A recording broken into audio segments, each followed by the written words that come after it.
আমি আমার জীবনে আমি এটা আবেগিতভাবেই বলছি যে এটা ছিল আমার জীবনের একটা স্মরণীয় বিকেল।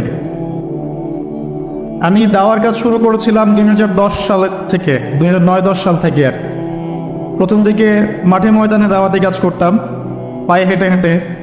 তখন এভাবে বিমানেও কেউ নিয়ে আসতো না, মানুষ চিনত না, জানতো না। আপনারা আমাকে চেনেন হয়তো 2-3 বছর থেকে। এর আগে আমরা গ্রামে গঞ্জে, চরাঞ্চলে, উত্তরবঙ্গে, এইখানে ওইখানে বিভিন্ন জায়গায় দাওয়াতি সফর দিয়েছি আলহামদুলিল্লাহ। তো আমার স্বপ্ন ছিল যে তার সাথে মিট করার, যেহেতু তার থেকে আমি অনেকটাই ইন্সপায়ার্ড হয়েছি দাওয়াতের ক্ষেত্রে। শুধু আমি না, এরকম লক্ষ লক্ষ যুবক আছেন যারা তার লেকচার শুনে হেদায়েতের পথে এসেছেন, দাওয়াতের কাজ করেছেন।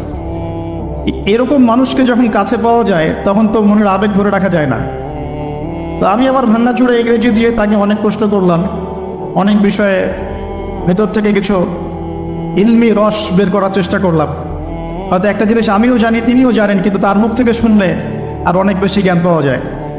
তো আমি এখান থেকে আজকে সকালে বসে বসে এগুলো পয়েন্ট আউট করে লিখেছি, যাতে আপনি ভুলে না যাই যে আমি কি শুনেছি তার কাছে। আর আজকের লেকচারটা দিলে এটা অনলাইনে থেকে যাবে, সবার কাছে মেসেজ চলে যাবে ইনশাআল্লাহ, যে মৌলিকভাবে তিনি কি কি বিষয় বলতে চান। আমার প্রশ্নের উদ্দেশ্য ছিল একটাই, যে বর্তমান সমসাময়িক প্রেক্ষাপটে ইলমি অঙ্গন, পলিটিক্স, ইকোনমিক্স, ধর্মীয় বিভাজন, আমাদের নৈতিক অবক্ষয় সব কিছু বিবেচনা করে কিভাবে আমরা এখন দাওয়াতি কাজটা করব। একজন দায়ীর কী কী কোয়ালিফিকেশন থাকা উচিত, আমাদের কোন কোন জায়গায় বেশি ফোকাস করা উচিত, কোন কোন বই পড়া উচিত, কোন কোন স্কলারকে ফলো করা উচিত, কিভাবে আমরা উম্মাকে এগিয়ে নেব, এরকম কিছু প্রশ্ন ছিল আমার। এই সামগ্রিক প্রশ্নগুলোর তিনি কিছু এলোমেলো উত্তর দিয়েছেন, আমি সেগুলোকে সাজিয়েছি আজকে ইনশাআল্লাহ। আশা করি আপনাদের ভালো লাগবে ইনশাআল্লাহ। তো আল্লাহর নামে শুরু করছে, বিসমিল্লাহির রহমানির রহিম। সর্বপ্রথম স্যার উম্মাকে যে মেসেজটা দিচ্ছেন, আমাকে যে মেসেজটা দিলেন, সেটা হলো প্রতিটি দিনই কাজের পিছনে শুধুমাত্র আল্লাহর সন্তুষ্টি উদ্দেশ্য থাকতে হবে। প্রত্যেকটা দিনই কাজের পেছনে উদ্দেশ্য থাকবে শুধুমাত্র আল্লাহর সন্তুষ্টি অর্জন করা। তাই আমরা বলতে পারি আমাদের দিনই কাজের যত প্রেক্ষাপট আছে, যত ক্ষেত্র আছে, এর সব কিছুর ইখলাস ঠিক থাকতে হবে। আল ইখলাস লিল্লাহ, এটা হচ্ছে সবচেয়ে প্রথম কথা। এখন আমি একটু ব্যাখ্যা করি আপনাদের সামনে ইখলাস কি। দিনই ইলম শিখবো কেন, মানুষ আমাকে বড় স্কলার বলবে, এটা ভাবলেই জাহান্নামে যাওয়ার জন্য যথেষ্ট। নামাজ পড়বো কেন, মানুষ আমাকে দেখে নামাজি বলবে, জাহান্নামে যাওয়ার জন্য যথেষ্ট। যাকাত দিব কেন, মানুষ আমাকে দানবীর বলবে, না দিলে মানুষ খারাপ বলবে, আমার জাহান্নামে যাওয়ার জন্যে যথেষ্ট। এখানে এসেছি, সবাই সম্মান দিচ্ছে, মনের মধ্যে একটা অহংকার চলে আসলো, আমি মনে হয় একটু সুপিরিয়র, আমি মনে হয় একটু বেটার, যথেষ্ট জাহান্নামে যাওয়ার জন্যে যথেষ্ট। ইখলাস মানে কি? প্রতিটা দিনই কাজ শুধুমাত্র এক আল্লাহর সন্তুষ্টির জন্য হতে হবে। আল্লাহু আকবার। এটাই ইব্রাহিম আলাইহিস সালামের ওই স্টেটমেন্টের ব্যাখ্যা। করিন না সলাতি, বলুন আমার সলাত, ওয়া নুসুকি, আমার স্যাক্রিফাইস, কুরবানি স্যাক্রিফাইস, ওয়া মাহইয়ায়া, আমার জীবন, আমার জীবনের সব কাজ, ওয়া মামাতি, আমার মৃত্যু, সব কিছু লিল্লাহি রাব্বিল আলামিন, একমাত্র জগৎসমূহের রব আল্লাহর জন্য। That's all. তো প্রিয় ভাই ও বোনেরা, যারা লেকচারটা শুনবেন অনলাইন অফলাইনে, সর্বপ্রথম নসিহত আজকের টপিকটা হচ্ছে অমূল্য কিছু নসিহত ডক্টর জাকির নায়েক স্যারের মুখ থেকে। এটা আমার লেকচার না, আমি অনুবাদ করছি। অমূল্য কিছু নসিহত ডক্টর জাকির নায়েক স্যারের মুখ থেকে। আর কনভারসেশন কিন্তু একরকম হয় না। যে ব্যক্তি কোরআনও তেলাওয়াত করতে জানে না, ইসলামের বেসিক কিছুই জানে না, তার সাথে কনভারসেশন একরকম হবে। আর যিনি একজন আলেম, দায়ী, মুহাক্কিক আলেম, তাদের সাথে কনভারসেশন একরকম হবে। তো সামারিটা এরকম। সর্বপ্রথম যে মূল্যবান নসিহত আজকে আমরা করতে চাচ্ছি নিজেদেরকে, নিজেদের পরিবারকে, আমাদের মা বোনদেরকে, আমাদের দিনী ভাইদেরকে, উম্মাহকে, সেটা হলো প্রতিটা ক্ষেত্রে দিনী কাজের উদ্দেশ্য হবে শুধুমাত্র আল্লাহর সন্তুষ্টি অর্জন। এটার নাম হলো ইখলাস। এর নাম কি ভাই? ইখলাস। আর ইখলাস বিল্লাহ আর ইখলাস লিল্লাহ, এটা সর্বপ্রথম। এটা শুধু দিনী ক্ষেত্রেই নয়, বরং দুনিয়াতে যে কাজগুলো আমরা করি, যেমন পিতামাতার সেবা করা, চাকরি বাকরি করা, ব্যবসা বাণিজ্য করা, স্ত্রী সন্তানের ভরণ পোষণ, এই কাজগুলোতেও যদি আমরা শুধু আল্লাহর সন্তুষ্টি কামনা করি তাহলে মানুষের কাছে কখনো কষ্ট পাবো না ইনশাআল্লাহ। আর যখনই আমরা অন্যের কাছে কিছু আশা করতে যাই তখনই আমরা কষ্ট পাই। স্ত্রীর জন্য করছেন, প্রবাসে থেকে কষ্ট করে টাকা উপার্জন করে দেশে পাঠাচ্ছেন।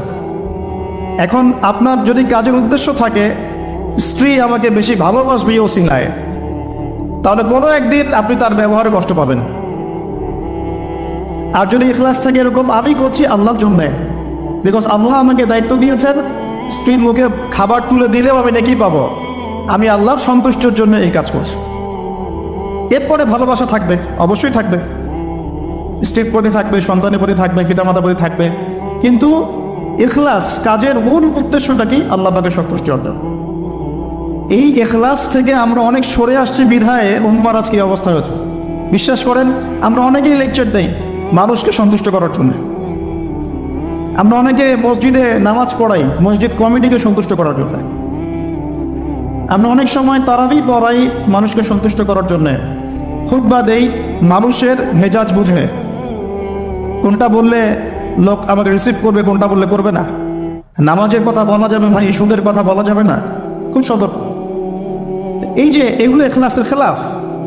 বই লিখছি মানুষ আমাকে চিনবে জানবে, আমারও দু চারটা বই থাক, ইখলাস। লেকচার দিচ্ছি, সংগঠন করছেন, অ্যাসোসিয়েশন, দাওয়াতিকা, সাদাকা, ইখলাস। মানে আমার প্রতিটা কাজের উদ্দেশ্য একটাই, মানুষ আমাকে ভালো বলুক আর খারাপ বলুক, আমাকে হকটাই বলতে হবে আল্লাহর জন্যে। দিস ইজ কল্ড ইখলাস। আল্লাহ পাক আমাদের সবাইকে মুখলিসভাবে দিন পালন করার, প্রচার করার তৌফিক দান করুন। 1 নম্বর। 2, তিনি বলছেন, আমি জিজ্ঞাসা করেছি যে আপনার খুসুসি আমল আমাকে বলেন। এই কথাটা আমি অন্যান্য অনেক আলেমকে বলেছি জীবনে, যত বড় বড় ওলামায়ে কেরামের সাথে আমার দেখা সাক্ষাৎ হয়েছে, আমি এই প্রশ্নটা করি, কারণ আমি বিশ্বাস করি প্রত্যেকটা মানুষের কিছু খুসুসি আমল থাকে। কেউ রোজা রাখে অনেক বেশি, কেউ নামাজ পড়ে অনেক বেশি, কেউ তেলাওয়াত পড়ে অনেক বেশি, কেউ জিকির পড়ে অনেক বেশি, কেউ পড়াশোনা করে অনেক বেশি। খুসুসি আমল যেটা আল্লাহ রাব্বুল আলামিনের কাছে পৌঁছে যায়, এর ওসিলায় আল্লাহ পাক তাকে মর্যাদা দান করেন। খুসুসি আমল আছে কেন? আমাদের নবী সাল্লাল্লাহু আলাইহি ওয়াসাল্লামের খুসুসি আমল বলুন দেখি। রাতের তাহাজ্জুদ, সবাই ঘুমিয়ে পড়লে নবী সাল্লাল্লাহু আলাইহি ওয়াসাল্লাম জেগে থাকতেন, পা মোবারক ফুলে যাইতো, দাঁড়িয়ে থাকতেন, লম্বা কেরাতে নামাজ পড়তেন। খুসুসি আমল। দাউদ আলাইহিস সালামের খুসুসি আমল ছিল রোজা রাখতেন, একদিন পর পর, খুসুসি আমল। এরকম এক এক সাহাবীর এক এক নবীর এক এক সাহাবীর খুসুসি কিছু আমল আছে। আবু বকর রাদিয়াল্লাহু আনহুর খুসুসি আমল কয়জন জানেন? ফজরের নামাজ পড়ে তিনি দূরে কোথাও চলে যেতেন। ওমর রাদিয়াল্লাহু আনহু একদিন ফলো করছেন, যায় কোথায় এই মানুষটা। তাদের মধ্যে একটা কম্পিটিশন হতো আমলের, মনে আছে? কম্পিটিশনটা কোন দিন ওমর রাদিয়াল্লাহু আনহু বুঝলেন যে আবু বকর রাদিয়াল্লাহু আনহু অগ্রগামী, এটাও বলে দেই। তাবুকের যুদ্ধে। কোন যুদ্ধে? ইসলামের যুদ্ধেরও বিধান আছে, কিন্তু এখনকার প্রোটেস্ট্যান্ট ইসলাম আবার ওইটা কাট করে ফেলছে আর কি। এখনকার প্রোটেস্ট্যান্ট ভার্সন অফ ইসলামে আছে নামাজ, রোজা, হজ, যাকাত, জিহাদ আউট অফ কন্টেক্সট, ওটা নাই। ওটার আবার অনেক ব্যাখ্যা করা হয়েছে তালগুল পাখি, যে ওই দিকে যাচ্ছি না। তো পুরো কনসেপ্টটা ক্লিয়ার রাখবো ইনশাল্লাহ। কোরআন সুন্নাহ সবই আছে, পরিবেশ পরিস্থিতি প্রেক্ষাপট বিবেচনায় পদক্ষেপ নিতে হবে। নাকি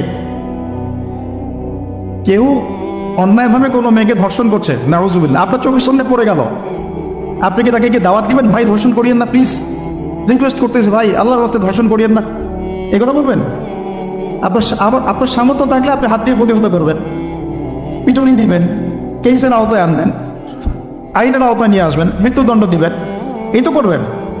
এই মা বোনরা যদি আমাদের কেউ হয় নাউজুবিল্লাহ, তখন আপনার রেগুলেশন কেমন হবে? তার মানে পরিবেশ পরিস্থিতি প্রেক্ষাপট বিবেচনায় বিধান প্রয়োগ করতে হবে। ইসলামে পরিপূর্ণ বিধানই আছে, এই কনসেপ্টটা ক্লিয়ার রাখবো। তারপর যেটা বলছিলাম যে তাবুকের যুদ্ধে নবী সাল্লাল্লাহু আলাইহি ওয়াসাল্লাম বললেন যে তোমাদের যা যা সম্পদ আছে আল্লাহর রাস্তায় নিয়ে আসো, কারণ তাবুক যুদ্ধের সফর অনেক লম্বা ছিল, অনেক লম্বা, পায়ে হেঁটে প্রায় 1-1.5 মাস যেতে হয়েছে। রোমানদের সাথে প্রথম ব্যাটল, যদিও এই ব্যাটলটা একটা অসমাপ্ত রূপে ফিরে আসতে হয়েছে গরমের মধ্যে।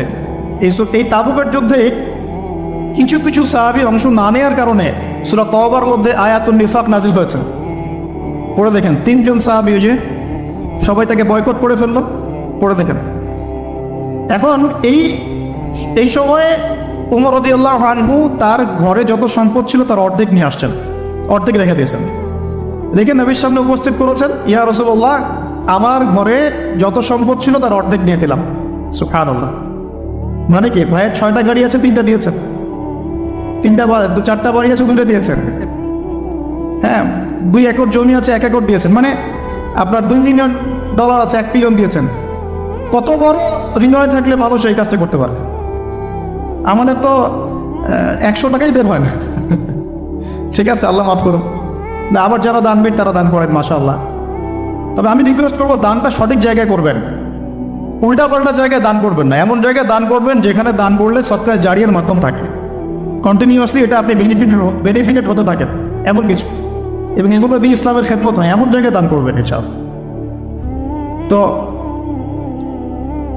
এবার আবু বকর রাদিয়াল্লাহু আনহু এসে বলছেন, হয়তোবা আবু বকর রাদিয়াল্লাহু আনহুর সম্পদ ওমর রাদিয়াল্লাহু আনহুর মতো ছিল না, কিন্তু তিনি এসে বলছেন আমার ঘরে আল্লাহ এবং তার রাসূলকে রেখে যা ছিল সবই নিয়ে আসছি। হয়তোবা তার সম্পদ কম ছিল, কিন্তু কথাটা কি বলেছেন, আমি ঘরে আল্লাহ এবং তার রাসূলকে রেখে দিয়ে সবই নিয়ে আসছি। ওমর রাদিয়াল্লাহু আনহু বলছেন যে এই দিন এই ব্যক্তিকে আমি হারাতে পারি নাই, আর জীবনে পারবো না। কথা কি বুঝতে পারছেন? এখন আবু বকর রাদিয়াল্লাহু আনহু ফজরের নামাজের পর কোথাও চলে যান, খুসুসি আমল, কোথায় যান? ওমর রাদিয়াল্লাহু আনহু এখন ফলো করছেন, ফলো করতে করতে করতে করতে দেখলেন দূরে একটা বৃদ্ধা মহিলার ঘর আছে, অনেক দূরে, কাম্পনের মতো, ঠিক আছে, বৃদ্ধা মহিলার ঘর আছে। তো সেই ঘরে তিনি প্রবেশ করলেন, কিছুক্ষণ পর বের হয়ে আসলেন, তিনি আবার জায়গাতে চলে গেলেন। ওমর রাদিয়াল্লাহু আনহু কিন্তু ঘুরে ফিরে ফলো করছেন।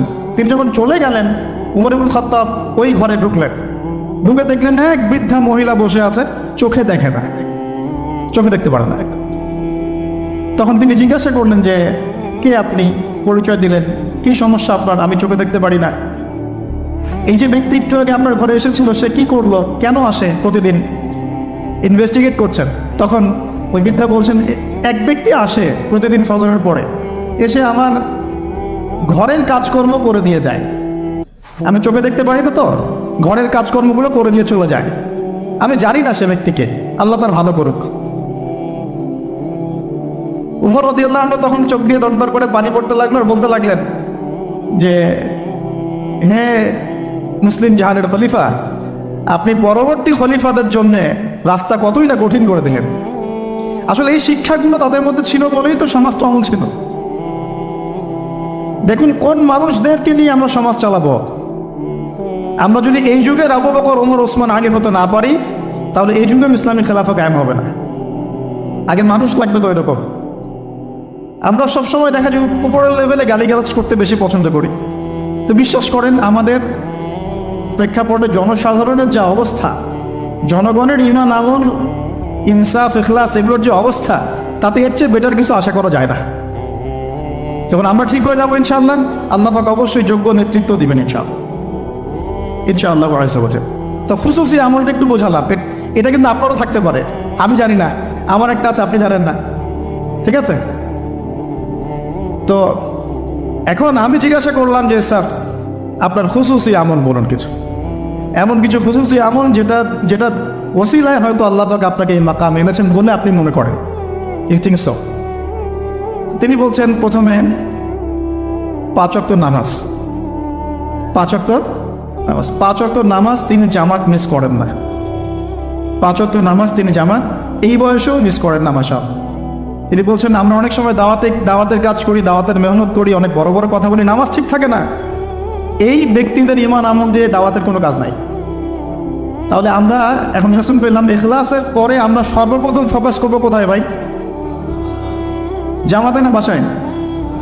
জামাতে। যদি জামাত ছুটে যায় তাহলে মসজিদে গিয়ে যদি জামাত করা পসিবল হয় করবো, না মানে যদি বাসায় করা পসিবল হয় সেখানে করব। যদি সফরে থাকি, আপনি মুসাফির, আপনার জন্য অপশন আছে, চাই না কসর পড়বেন, চাই না একাকি পড়বেন, মুসাফির। কিন্তু মুকিম অবস্থায় সর্বোচ্চ চেষ্টা করব জামাত ধরার জন্য। আল্লাহ পাক আমাকে তৌফিক দান করুন, আপনাদের সবাইকে তৌফিক দান করুন। এখানে দুটো কথা আমি অ্যাড করছি আমার পক্ষ থেকে, সেটা হলো যে আমি প্রথম লেকচারে বলেছিলাম যে অনেক মসজিদ দিন দিন বাইতুল্লাহ থেকে বাইতুল নাস হয়ে যাচ্ছে। অনেক মসজিদে প্রকৃত নামাজ থাকছে না, নামাজের রুকু সিজদা ঠিক হচ্ছে না। এক্ষেত্রে আমরা কি করব? আমরা ইমাম সাহেবদেরকে নসিহা করব এবং বোঝানোর চেষ্টা করব যেন নামাজটা তারা একটু ধীর স্থিরভাবে পড়ায়। নামাজের গভীরতায় ঢোকার চেষ্টা করব, কি পড়ছি বোঝার চেষ্টা করব, কি বলছি বোঝার চেষ্টা করব। অর্থ বুঝে নামাজ পড়লে ইনশাআল্লাহ তাআলা এই নামাজ আল্লাহর আরশ পর্যন্ত পৌঁছে যাবে ইনশাআল্লাহ। আর যদি আমরা নামাজের ব্যাপারে গাফেল থাকি এবং নামাজে ফাঁকিবাজি করি, নামাজের আধ্যাত্মিকত্ব মারেফত নষ্ট হয়ে যায়, তাহলে কিন্তু সমস্যা। আমরা যেটা করি, নামাজের ইখতিলাফি কিছু মাসআলা নিয়ে বেশি ঝগড়া করি। হাত বাঁধবো কোথায়, আমি জোরে না আসতে রফুল ইয়াদাইন করবো কি না, পায়ে পা লাগাবো কি লাগাবো, সূরা ফাতিহা বলবো কি না, বাস এই তো আলোচনাটা এতটুকু। ইখতিলাফি মাসআলাগুলোকে নিয়ে আমরা কথা বলতে বলতে নামাজের মূল জায়গা থেকে সরে আসছি। মূল জায়গাটা আমি একটু বোঝাচ্ছি আপনাকে।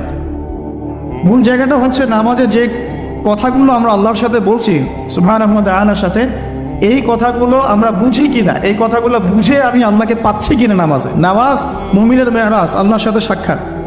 কখনো কি নামাজ পড়ার পরে এই ফিলিংসটা আসছে কিনা যে আমি আল্লাহর সাথে কথা বললাম? সুবহানাল্লাহ। এখানে পরিশুদ্ধভাবে নামাজ পড়ার জন্যে অবশ্যই নামাজের অর্থ বুঝতে হবে, ধীর স্থিরতা বজায় রাখতে হবে এবং তার তিলের সাথে সময় দিয়ে দিয়ে কাজ করতে হবে। তার আমরা কোনো প্রয়োজন নাই। ইনশাআল্লাহ দেখবেন আল্লাহর পক্ষ থেকে আল্লাহর নূর আসবে ইনশাআল্লাহ। এই নামাজেই দোয়া কবুল হবে ইনশাআল্লাহ। আল্লাহ পাক আমাদেরকে পরিপূর্ণ নামাজি হওয়ার তৌফিক দান করেন। এরপরে তিনি বলেছেন যেটা, সেটা হলো তাহাজ্জুদের সালাতের কথা। কিসের কথা? তাহাজ্জুদের সালাতকে উনি অনেক বেশি গুরুত্ব দেন এবং আমাদেরকে নসিহত করেছেন আমরা যেন তাহাজ্জুদের নামাজকে গুরুত্ব দিই। এই সময় আল্লাহ রাব্বুল আলামিন প্রথম আসমানে নেমে আসেন এবং বান্দাকে আহ্বান করতে থাকেন, কে আছো আমার কাছে কিছু চাইবে, আমি তোমাকে তাই দিব। কে আছো আমাকে ডাকবে, আমি তোমার ডাকে সাড়া দিব। কে আছো আমার কাছে ইস্তেগফার করবে, আমি তোমাকে ক্ষমা করে দিব। এভাবে আল্লাহ রাব্বুল আলামিন ফজর পর্যন্ত বলতে থাকেন। অথচ আমরা এখন ঘুমাই রাত 2টায় 3টায়। আল্লাহ আমাকে মাফ করুন, আপনাদেরকে মাফ করুন। এবং রাসূল সাল্লাল্লাহু আলাইহি ওয়াসাল্লামের মতো রাত্রি যাপন করার তৌফিক দান করুন। তো এটার নবী সাল্লাল্লাহু আলাইহি ওয়াসাল্লাম 2 করে পড়তেন, 2 রাকাত, তারপর 2 রাকাত, তারপর 2 রাকাত, তারপর 2 রাকাত, শেষে বেতর, মোট 11 রাকাত। আমরা চেষ্টা করব যদি ছোট সূরা জানি সূরাগুলোকে বারবার রিপিট করা।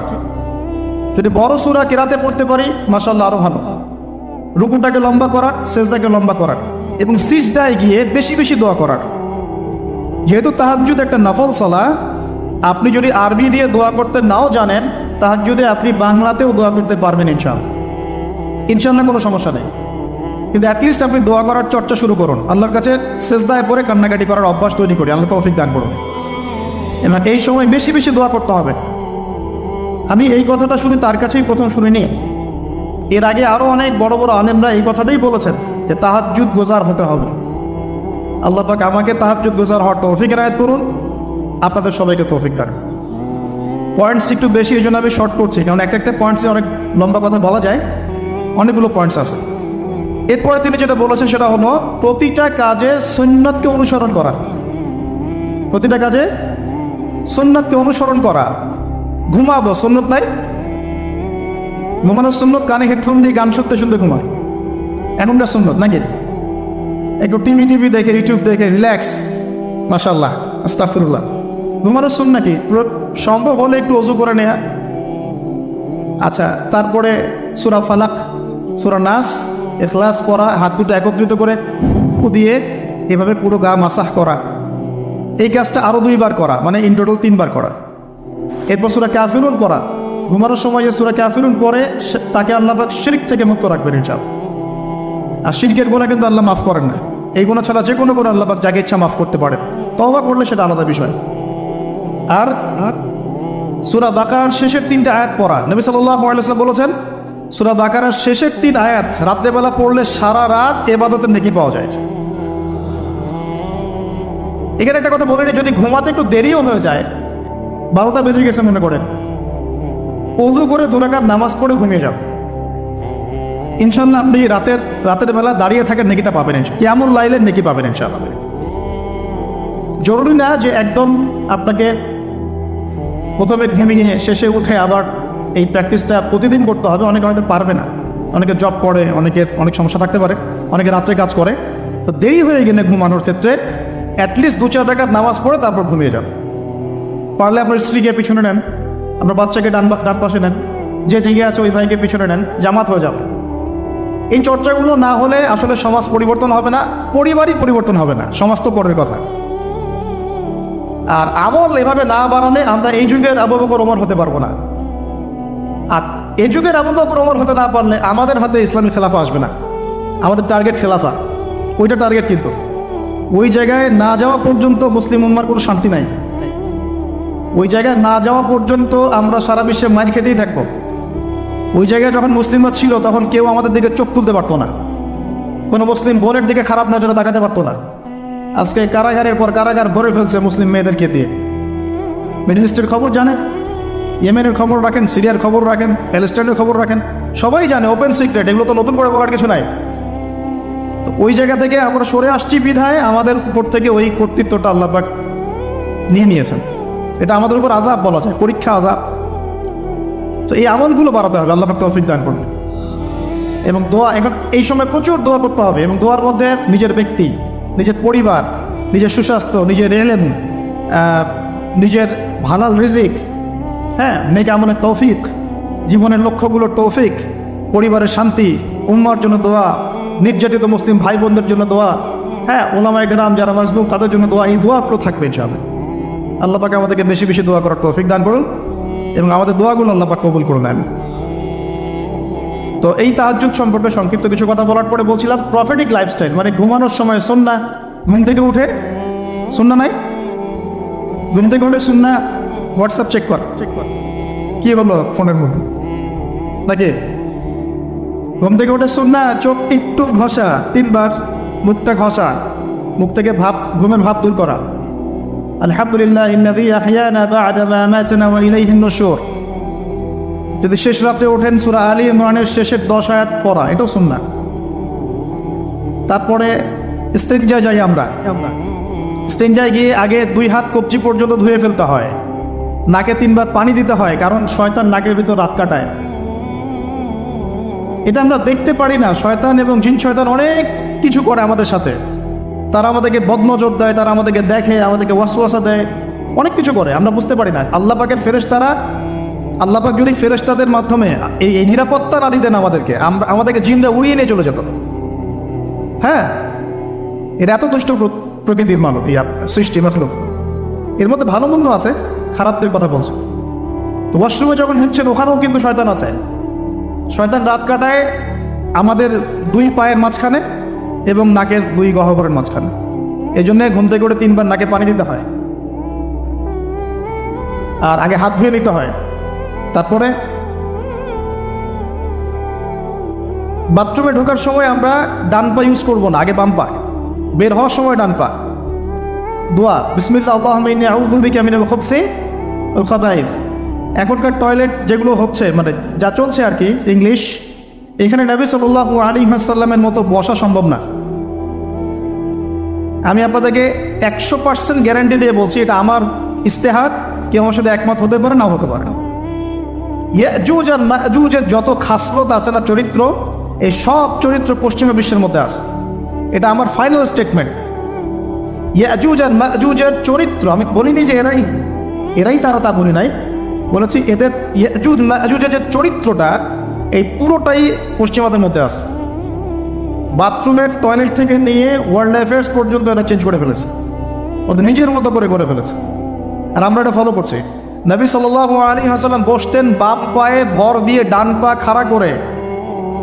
যে কোনো আলেমদেরকে জিজ্ঞাসা করবেন, হাদিসের কিতাব মোতালা করবেন, বাম পায়ে ভর দিয়ে ডান পাটা একটু উঁচু করে, এইভাবে যারা বসে তাদের মানে টয়লেটটা খুব ক্লিয়ার হয়, খুব সুন্দর মতো হয়ে যায়। এখন আপনি কিভাবে ইংলিশ টয়লেটে বসবেন এভাবে আমাকে বলেন? উঠে বসতে গেলে তো ব্রেক, শেষ, আপনি নিজেই ভিতরে তখন। তো আবার কিছু কিছু দেখলাম যে বোল রেখে দেওয়া হয়েছে, দাঁড়ায় দাঁড়ায় করতে হবে, 1 নম্বর লাগলে দাঁড়ায় করতে হবে, আর সবগুলো সেম মাপ, আর মানুষ কেউ লম্বা কেউ খাটো, আর কারো যদি সেম না হয় তাহলে কি করবে? এটা একটা বিষয়। তো আল্লাহ মাফ করুক। দেখেন প্রতিটা জায়গাতেই সুন্নতের খেলাফ কাজ হচ্ছে, আর এখানে কিভাবে আমি তো মাঝে মাঝে এগুলো ইউজ করতে বাধ্য হই, আর মনে মনে গালি দিই ওদেরকে, মনে মনে গালি দিই, গায়রুল মাগদুবি আলাইহিম ওয়ালাদ-দাল্লিন, গায়রুল মাগদুবি আলাইহিম ওয়ালাদ-দাল্লিন, মাগদুব আর দাল্লিন সব জায়গায় ফিতনা সৃষ্টি করে দিয়েছে। এগুলোতে যে পরিমাণ পানি অপচয় হয়, আপনি শাওয়ার নিচ্ছেন, ছেড়ে দিলেন, বালতির পর বালতি পানি চলে যাচ্ছে শাওয়ার নিতে। নবী সাল্লাল্লাহু আলাইহি ওয়াসাল্লাম পাত্রের মধ্যে পানি নিয়ে শাওয়ার নিতেন, পানির অপচয় হতো না। ইভেন আমরা এখন ওযু করি, আমরা নিজেরাও তো করে ফেলি, ছেড়ে দিলাম, ওযু করতেই আসি 1 বালতি পানিতে ওযু করে ফেলছি। সব জায়গায় সমস্যা হচ্ছে। তো সুন্নাহ লাইফস্টাইল মানে কি? প্রতিটা সুন্নাহ আমাকে ধরতে হবে, তো বুঝতে হবে। আল্লাহ পাক আমাদেরকে তৌফিক দান করুন। তো দেখেন ওয়াশরুম নিয়ে আর কি আর বলবো, এটা তো এখন আপনি অ্যাভয়েডও করতে পারবেন না, না হলে আর কি করতে হবে, বাগানে চলে যেতে হবে আপনাকে। আর সমস্যা, আস্তাগফিরুল্লাহ। তো কেন বললাম? কারণ আমার একটু আগে ওয়াশরুমে যাওয়ার প্রয়োজন ছিল, আমি চাইতে পারি নাই, কারণ এখানে কোনো বাংলা কিছু পাইলাম না, সব ইংলিশ। আর আমার যে কাপড়, এই কাপড় আমাকে নামাজ পড়তে হবে এখন মাগরিব এশা। আমি সফরে মুসাফির আছি, কাপড় চেঞ্জ করা তো ইজি না আমার জন্য। এখন ওইখানে কতজন ইউজ করে গিয়েছে, ওইখানে বসার পরে আমার এই কাপড় চোপড় পাক থাকবে কিনা এটা সন্দেহ না। আর আপনারা তো ভালো করে জানেন কবরের শাস্তি হয় মূলত 2টা কারণে। যত বেশি কবরের শাস্তি হচ্ছে এখন, সব কিন্তু বড় বড় পাপের কারণে হচ্ছে না। 2টা কারণ মেজর। একটা হচ্ছে পেশাবের অপবিত্রতা থেকে পবিত্র না হওয়া, পেশাবের ছিটা ফাটা থেকে পবিত্র না হওয়া। আর একটা হচ্ছে চগলখুরি করা। কি করা? মানে চগলখুরি বুঝাতে পারছে কিনা, একজনের কথা আরেকজনের কাছে লাগানো, যেটা গণতান্ত্রিক সুন্নাহ। এটা কিন্তু গণতান্ত্রিক সুন্নাহ, মানে পলিটিক্স আপনাকে করতে হলে এই সুন্নাহই ফলো করতে হবে। এর কথা অরে বলতে হবে, ওর কথা অরে বলতে হবে, তাহলে তো পথ থাকবে না। আর পথ তো এখন সব হিরো আলমদের।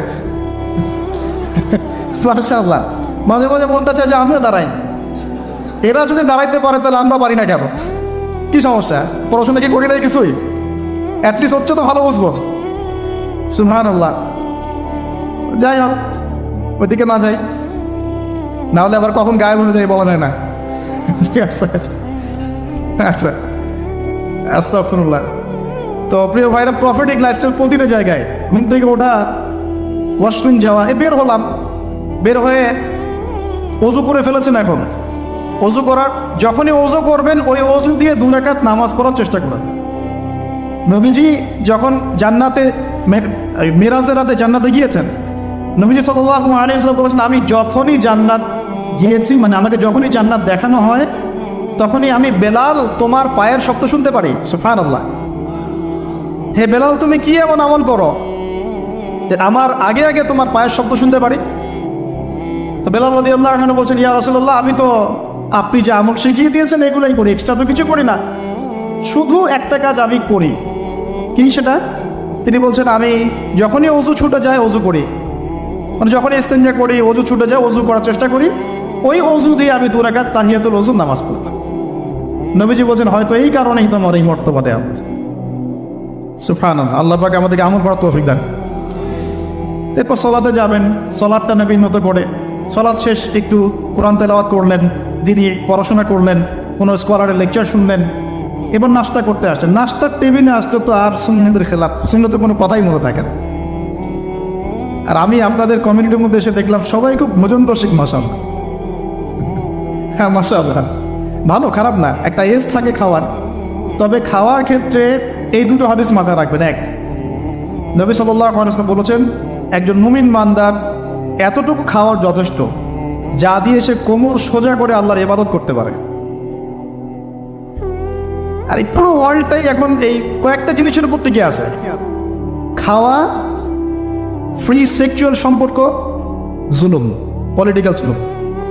খাবে, ওপেন সেক্স করবে, মদ পান করবে, হ্যাঁ, পরকালে কনসেপ্ট ভুলে এই দুনিয়ার জীবনে যা যা পাওয়া যায়, মদ, ক্যাসিনো, জুয়া, খাওয়া, নারী, আর মুসলিমদেরকে মারোয়ার কাটো। খাওয়ার ক্ষেত্রে কয়টা হাদিস মনে রাখবেন ভাই? একজন মুমিন বান্দার খাওয়া দাওয়ার জন্য এতটুকু যথেষ্ট, যতটুকু দিয়ে সে কোমর সোজা করে আল্লাহর ইবাদত করতে পারে। এরপরেও যদি তাকে খেতে হয়, সেই জন্য তার পেটটাকে 3 ভাগ করে দেয়। কয় ভাগ? 3 ভাগ। নবীজি বলছেন মুমিনরা পেটের 1 ভাগ খাবে, 1 ভাগ পানি খাবে, পানি দ্বারা পূর্ণ করবে, আর 1 ভাগ খালি রাখবে শ্বাস প্রশ্বাস চলাচলের জন্য। এই খাওয়ার সুন্নত, খাওয়ার টেবিলেই তো আমরা হেরে যাচ্ছি। আমরা তো খাওয়ার টেবিলেই হেরে যাচ্ছি। আমরা যুদ্ধের মাঠে জিতবো কিভাবে?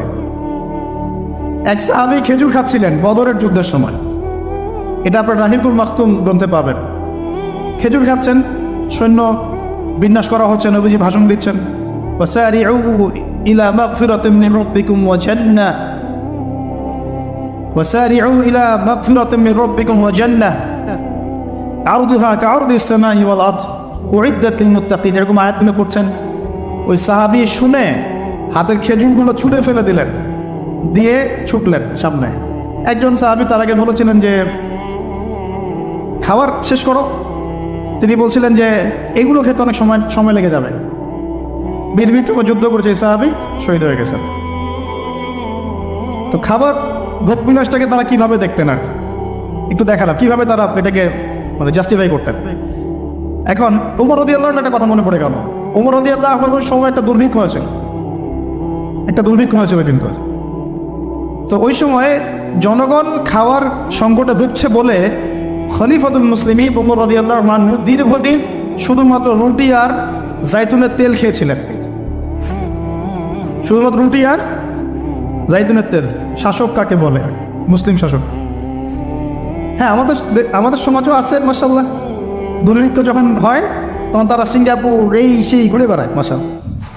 হ্যাঁ, টোটালি উল্টা। মানে জনগণের ঘরে খাবার থাক না থাকে, আমার ঘর ফিল আপ থাকলে হইল। জ্বর হলে সিঙ্গাপুর, হাত ভাঙলে কানাডা। হ্যাঁ, ভিতরে আরো বড় সমস্যা হইলে আরো বড় বড় রাষ্ট্র যেগুলো, ওখান থেকে আবার সুস্থ হয়ে আসে, এসে মাশাআল্লাহ আবার শুরু হয়ে যা তাই। আল্লাহ পাক তাদেরকে হেদায়েত দান করুন, দোয়া করি। তো খাবার সম্পর্কে 2টা হাদিস মাথায় নিয়ে নিলাম। এখন আমরা হাইজেনিক খাবারগুলো খাওয়ার বেশি চেষ্টা করব। আমরা যে খাবারগুলো খাচ্ছি ইদানিং, এই খাবারগুলোতে বেশিরভাগই আমাদের ক্ষতি হচ্ছে। এই ক্ষতিগুলো আমরা 20 থেকে 35 বছর এজে আমরা বুঝতে পারবো না। 35 ক্রস করে গেলে আমরা বুঝতে পারবো যে কী ক্ষতি হয়েছে। এই জন্য ইয়াং যারা আছেন, লেকচার শুনছেন, খাবার এবং ফিজিক্যাল এক্সারসাইজ এগুলোর ব্যাপারে খুব সচেতন হতে হবে। আল্লাহ পাক তৌফিক দান করুন।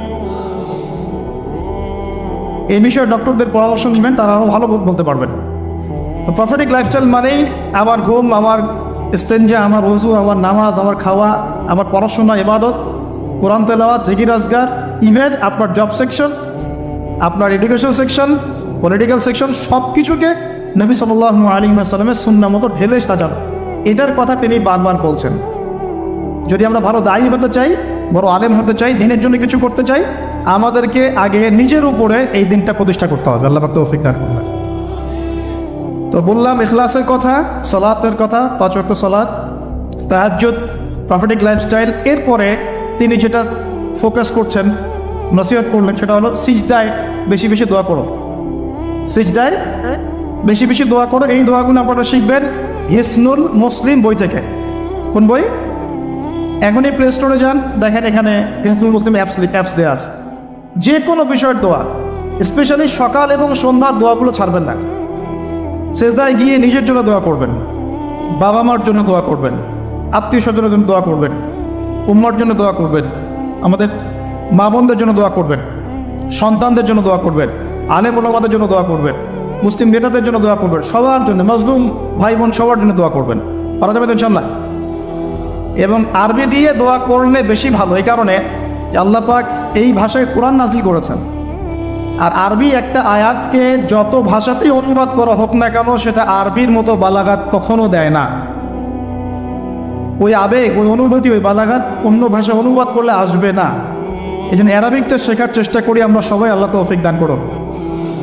আরবি শেখার চেষ্টা করতে হবে, অ্যাটলিস্ট এতটুকু আরবি যতটুকু শিখলে আমি কোরআনের অর্থটুকু বুঝতে পারি। আমি বলছি না আপনি মুফাসসির হয়ে যাচ্ছেন, আমি বলছি না যে আপনি একদম ফকিহ হয়ে গেছেন, এত বড় লেভেলের কথা বলছি না। অ্যাটলিস্ট আপনাকে কোরআন যেন আমি পড়ে বুঝতে পারি, এই পর্যন্ত ইনশাআল্লাহ তাআলা আমাকে করতে হবে। কোরআন যেন বুঝতে পারি এই পর্যন্ত আমাকে আরবিটা শিখতে হবে। আল্লাহ পাক তৌফিক দান করুন। আমি একটা ওয়েবসাইটের নাম বলে দিই, এই ওয়েবসাইট সম্পর্কে স্যারের সাথে কালকে কথা আছে। এটা piece TV Bangla, piece TV Urdu যখন ছিল, পিস টিভি উর্দু সম্ভবত এখনও আছে। ওখানে একটা কোর্স চালু ছিল www.understandquranacademy.com, understandquranacademy.com। এখানে ডক্টর আব্দুল আজিজ আব্দুল রাহিম নামে একজন ওস্তাদ আছেন। তার কোরআন শিক্ষার অনেক ছোট ছোট সুন্দর সুন্দর কোর্স আছে। তেলাওয়াতের 50% অনুবাদের, 70% অনুবাদের, 100% অনুবাদের, এই কোর্সগুলো ফাঁকে ফাঁকে করতে থাকেন। আপনার কাজের ফাঁকে ফাঁকে আধা ঘন্টা 1 ঘন্টায় কোর্সগুলো করতে থাকেন। ইনশাআল্লাহ এখানে একটা অ্যানাউন্সমেন্ট আমিও দিয়ে দিচ্ছি যে মালয়েশিয়া সফরের এই বরকতময় সময়ে আমি এই অ্যানাউন্সমেন্টটাও দিতে খুব আনন্দ ফিল করছি যে ইনশাআল্লাহ আমরা অনলাইনে একটা অনলাইন মাদ্রাসা খুলবো ইনশাআল্লাহ। ইসলামিক অনলাইন মাদ্রাসার মতো একটা অনলাইন মাদ্রাসা খুলব। নাম ফিক্স করেছি আমরা এভাবে, তহা জিন্নুরাইন ইসলামিক অনলাইন মাদ্রাসা। এখানে আমরা জেনারেল শিক্ষিত ভাই বোনদের জন্য কোর্সের পর কোর্স লঞ্চ করবো ইনশাআল্লাহ। প্রথমে কোরআন শিক্ষার কোর্স, আরবি ভাষা শিক্ষার কোর্স, আরবি ব্যাকরণ শিক্ষার কোর্স, কোরআনের অনুবাদ শিক্ষার কোর্স, হাদিস 100 হাদিস শিখুন, ইসলামের ইতিহাসের উপর কোর্স, ইসলামিক ইকোনমিক্সের উপর কোর্স। এভাবে গ্র্যাজুয়ালি আস্তে আস্তে আস্তে আস্তে লেভেল 1, 2, 3, 4 করতে করতে আমরা 6টা লেভেল পর্যন্ত চিন্তা করেছি। 6 লেভেল পর্যন্ত যাওয়ার পরে ইনশাল্লাহ আপনি একজন দায়ী, একজন মধ্যম মানের আলেম, মানে আমি তো বলছি বড় আলেম আমি আপনাকে বানাতে পারবো না, মধ্যম মানের আলেম, দায়ী, দিনের বোঝওয়ালা মানুষ, এই লেভেল পর্যন্ত আপনার জ্ঞান পৌঁছে যাবে ইনশাআল্লাহ। আর এখানে শুধু আমি নিজেই ইনভলভ তা নয়, আমি শুধু ক্লাস নেব এমন নয়, মহিলাদের জন্য মহিলা টিচার থাকবেন। আমি ছাড়া আরও অনেক বরেণ্য ওলামায়ে কেরাম এখানে ক্লাস নেবেন ইনশাআল্লাহ। আল্লাহ পাক আপনাদের সবাইকে সেই কোর্সগুলো এনরোল করা তৌফিক দান করুন, আমিন। তো এই জিনিসগুলো শেখা উচিত। দোয়াগুলো বেশি বেশি সেজদায় করবেন। সেজদায় যদি আপনি আরবিতে দোয়া করতে না জানেন, সেক্ষেত্রে নফল সলাতে আপনি বাংলায় দোয়া করতে পারবেন ইনশাআল্লাহ। এটা নিয়ে অনেকের মধ্যে একটা কনফিউশন আছে, আজকে কনফিউশন ক্লিয়ার করলাম। ফরজ নামাজে বাংলা ভাষা ইউজ করবেন না। নফল সলাতে আপনি সেজদায় যদি আরবি না জানেন, বাংলাতে মনের ভাষায় দোয়া করতে পারেন ইনশাআল্লাহ, কোনো সমস্যা। আল্লাহ কবুল করার মালিক। কবুলের মালিক কে? আল্লাহ পাক সব ভাষার মালিক। ভাষা সব সৃষ্টি করেছেন কে? আল্লাহ। আচ্ছা, একটু কঠিন নিতে হবে আমাকে, বিকজ আমার ফ্লাইট আছে আজকে। তো আমি আরও যে পয়েন্টসগুলো নিয়েছি তার মধ্যে কয়টা বলেছি? 5টা। 6 নম্বর পয়েন্ট হচ্ছে মুজাহাদা।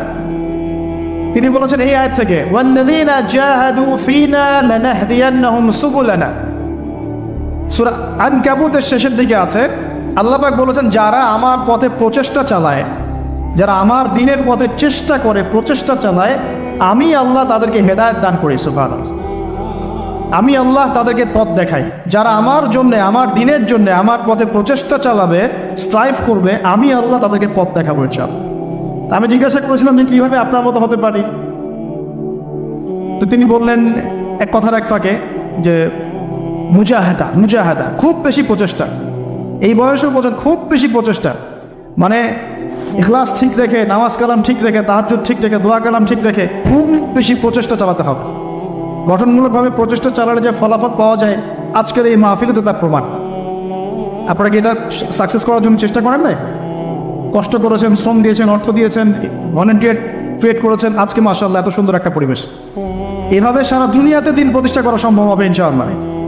যদি আমরা সবাই যার যার জায়গা থেকে প্রচেষ্টাটা সর্বোচ্চ রাখি এবং ঐক্যবদ্ধ হওয়ার চেষ্টা করি। আমাদের মধ্যে বারবার এক কথাই বলছি আমি, অনেক মত পার্থক্য থাকতে পারে, কিন্তু তারপরেও আমরা ঐক্যবদ্ধ থাকবো ইনশাআল্লাহ। সবার মতামতকে সম্মান করব, মাযহাবি ফিকহটাকে সম্মান করব। ওই ভাই শাফিঈ মাযহাব মানে আমি হানাফি ফিকহ ফলো করি, কোনো সমস্যা নাই। ওই ভাই হানাফি মাযহাব মানে, ওই ভাই হাম্বলি মাযহাব মানে, কোনো সমস্যা নাই। অ্যাটলিস্ট একজন ইমামকে তো সে ফলো করছে, তারপরে আমরা সবাই ভাই ভাই হয়ে থাকবো ইনশাআল্লাহ। ইখতিলাফ থাকতে পারে, তার মতকে সম্মান করব, আমার মতকে সে সম্মান করবে, এই মানসিকতা তৈরি করতে হবে। আল্লাহ পাক তৌফিক এনায়েত করুন। এরপরে মুজাহাদার কথা বলতে গিয়ে তিনি বলছেন, মুজাহাদার সময়, এই চেষ্টা প্রচেষ্টার সময় খুব করে আল্লাহর উপর তাওয়াক্কুল রাখতে হবে। আল্লাহর প্রতি পূর্ণ ভরসা রাখতে হবে। ইব্রাহিম আলাইহিস সালামের মতো, হাসবি আল্লাহ ওয়া নি'মাল ওয়াকিল, কোনো সমস্যা নেই, আল্লাহ আমার সাথে আছে, তিনি আমাকে পথ দেখাবে ইনশাআল্লাহ। মুসা আলাইহিস সালামের মতো, কাল্লা ইন্না রাব্বি মা'ইয়া সায়াহদিন, তার বাহিনী বলছে, মানে বনু ইসরাঈল বলছে, পিছনে ফিরআউনের বাহিনীর সামনে লোহিত সাগর, ইন্না লামুদরাকুন, আমরা ধরা পড়ে গেলাম। আর মুসা আলাইহিস সালাম বলছেন, কাল্লা, কখনো নয়। ওই রকম সিচুয়েশনে তিনি বলছেন, কাল্লা, কখনো নয়, ইন্না রাব্বি মা'ইয়া সায়াহদিন, আমার রব আমার সাথে আছেন, তিনি আমাকে পথ দেখাবেন ইনশাআল্লাহ। সেম কথা বলেছেন আমাদের প্রিয় নবী হযরত মুহাম্মদ সাল্লাল্লাহু আলাইহি ওয়াসাল্লাম গারে সাওরে। আবু বকর সিদ্দিক বলছেন, উপর থেকে তারা আমাদেরকে দেখে ফেলবে, তিনি বলছেন, না, লা তাহজান, তুমি দুশ্চিন্তা করো না, ইন্নাল্লাহা মা'ানা, আল্লাহ আমাদের সাথে আছে। এই তাওয়াক্কুল, আল্লাহর প্রতি পূর্ণ তাওয়াক্কুল যার থাকবে, ইন্নাল্লাহা ইউহিব্বুল মুতাওয়াক্কিলিন, আল্লাহ পাক এই তাওয়াক্কুলকারীদেরকে আল্লাহ পাক ভালো রাখে। ফালিয়াতাওয়াক্কালিল মুতাওয়াক্কিলুন, আল্লাহর প্রতি ভরসাকারীরা যেন আল্লাহর প্রতি ভরসা রাখে। আমরা সবাই আল্লাহর প্রতি পূর্ণ আস্থা রাখবো ইনশাআল্লাহ, সব ঠিক হয়ে যাবে ইনশাআল্লাহ। শুধু আমাদেরকে আমাদের ঈমান, আমল, আকীদা, আমাদের মুজাহাদা, ইউনিটি, এই জায়গাগুলো ঠিক করতে হবে, পারবো না ইনশাআল্লাহ। আল্লাহ পাক আপনাদের সবাইকে কবুল করুন, আমিন। এরপর তিনি বলেছেন, দলীয় সাম্প্রদায়িকতা পরিহার করতে।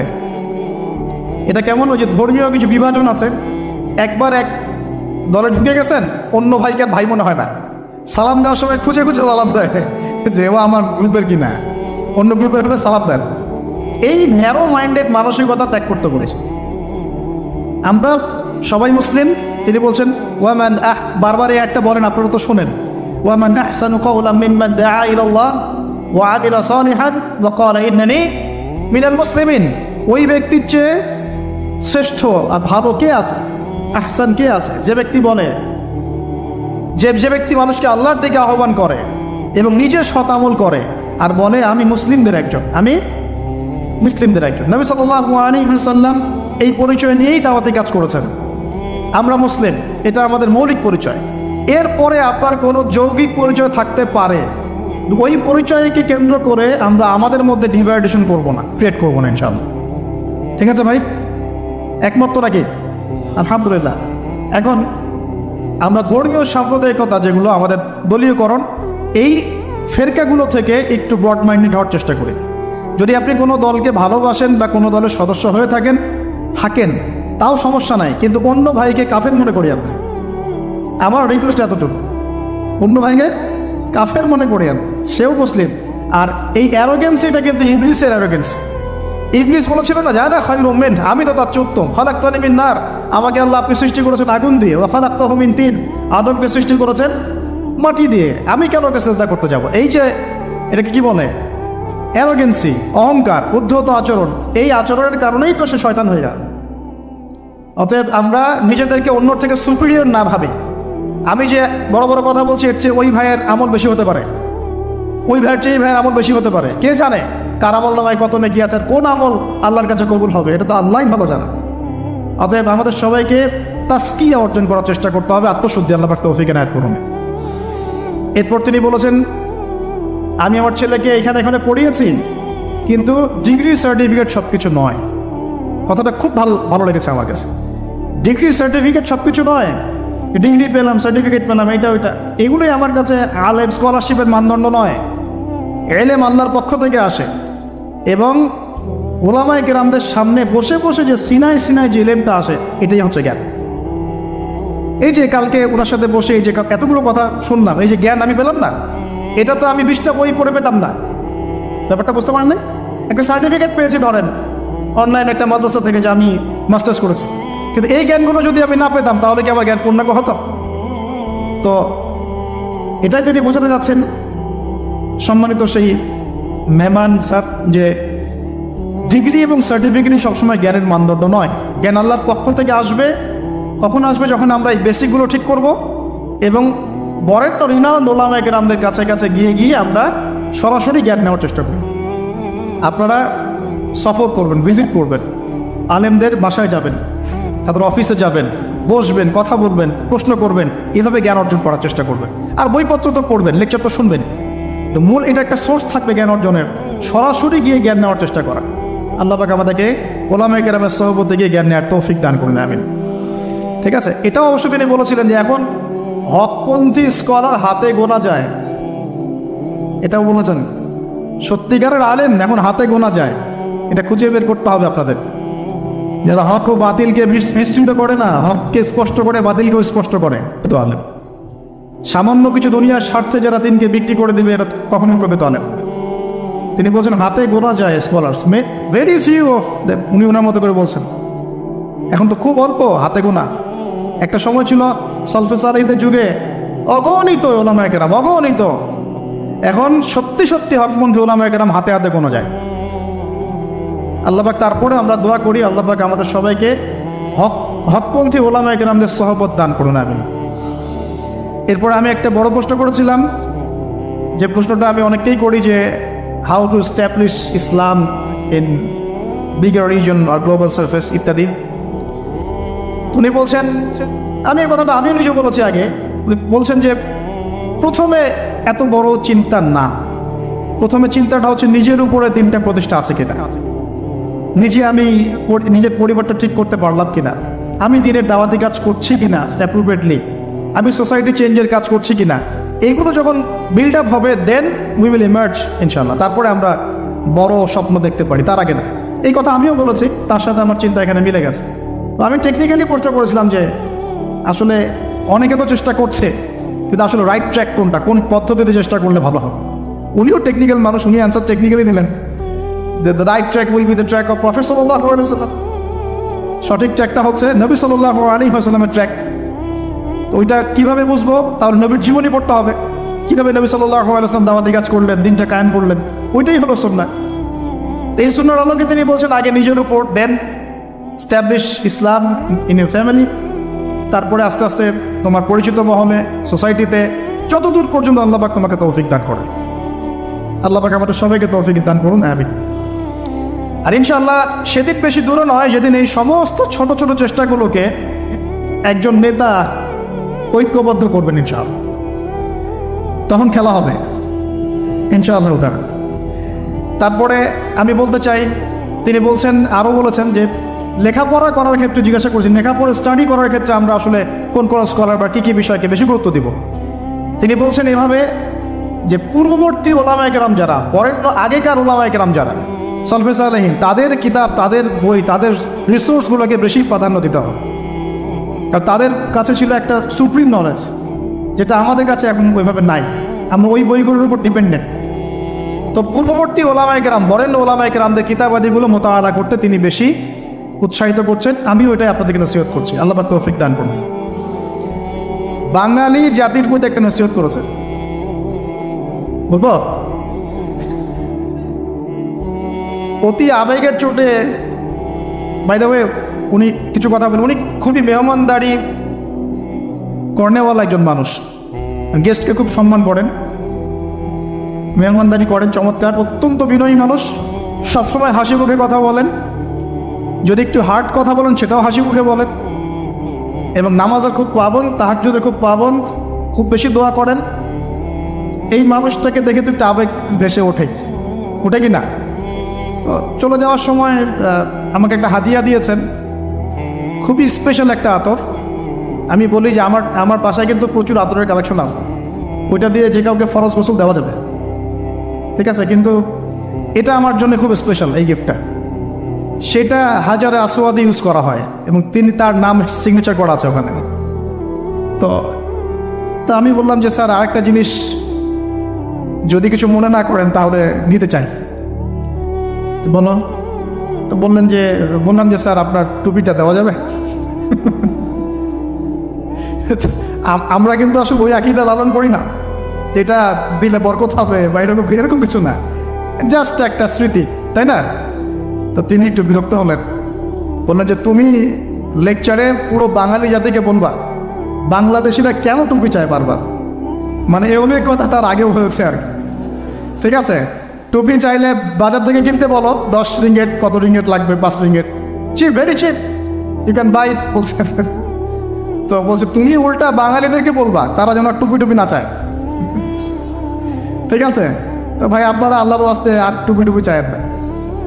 আমার কাছে অনেকেই চাইছে ভাই টুপিটা, আমার একটাই টুপি, যে ব্ল্যাক টুপিটা ওটা একটাই, ওটা আসলে কিন্তু তার সেকেন্ড কপি নাই, ওটা আমার একটাই। তো এটা আপনারা করেন না, আমাদের জাতির মানিজ্যত রাখেন, ঠিক আছে? এর আগে একজনের কথা শুনেছি, যিনি দেখা করতে গিয়েছেন, টাইম দিয়েছেন উনি 5টায়, উনি 5 মিনিট পরে ঢুকেছেন। তখন যিনি ঢুকেছেন তাকে খুব সূক্ষ্মভাবে একটা অপমান করা হয়েছে, তোমরা বাঙালিরা একটু দেরি করেই আসো। আল্লাহর ওয়াস্তে আমরা আমাদের এই প্রবলেমসগুলো চেঞ্জ করে আল্লাহ পাক তৌফিক ইনায়াত করুন।